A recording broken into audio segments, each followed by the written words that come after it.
Let's go to solo keyboard now. So just solo compositions, and there were a lot of Partimento obsessed fans who like to, and you're of course a very expert person on Partimento too. You've written your own Partimento. I mean, can you believe that, ladies and gentlemen? Writing your own Partimento. I mean, we're still struggling with the just dying in book one, and here he is, not happy with books 4, 5, 6. He's on his own Partimento. That's wonderful. So talking about rules now, rules. A student is going to come to you and say like, "Good gravy! Look at Fenroli's book of rules. Do I have to learn all of that?"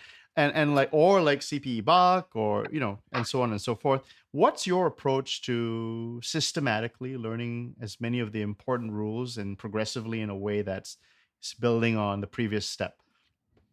Yeah, this is a really important question because we are living in a really exciting time where there should be infinite resources for this kind of thing, but there simply aren't.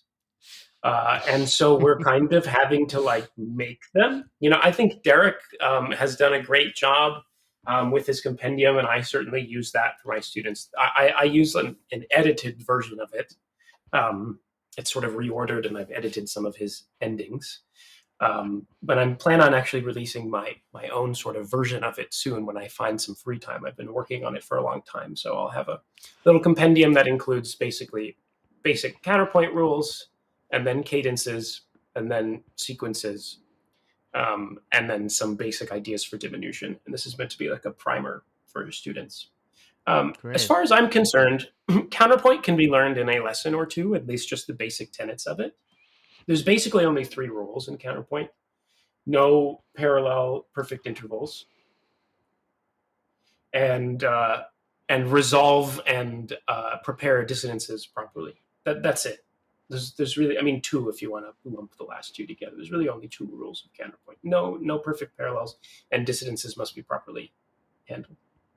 And that's that. And then all of the tricks of counterpoint, I think you just kind of learn. So I make all my students compose. First, they'll realize some figured bass in 4 parts and play.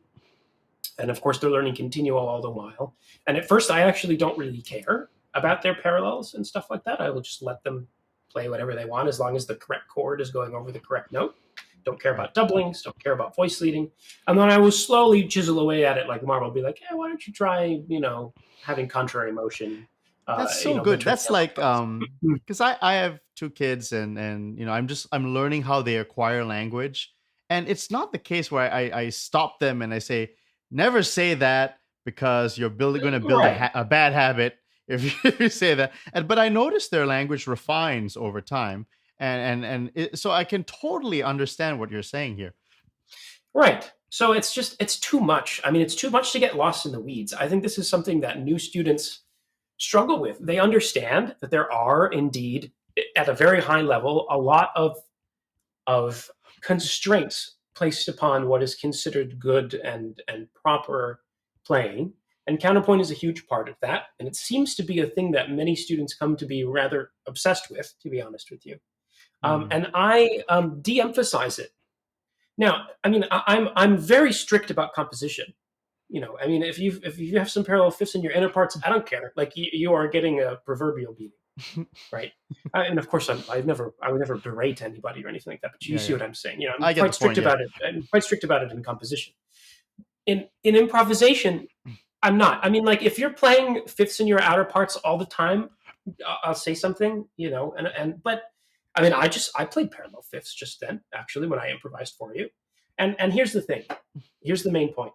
I realized I was about to play parallel fifths. And it is far worse for me to stop for a split second, even if it doesn't really interrupt the rhythm that much, right? It's worse for me to interrupt the flow than to play parallels. It's a way more egregious mistake, in my opinion. Yeah. So, so why get bogged down by it? So I try to teach people to focus on a few things and then build it up from there.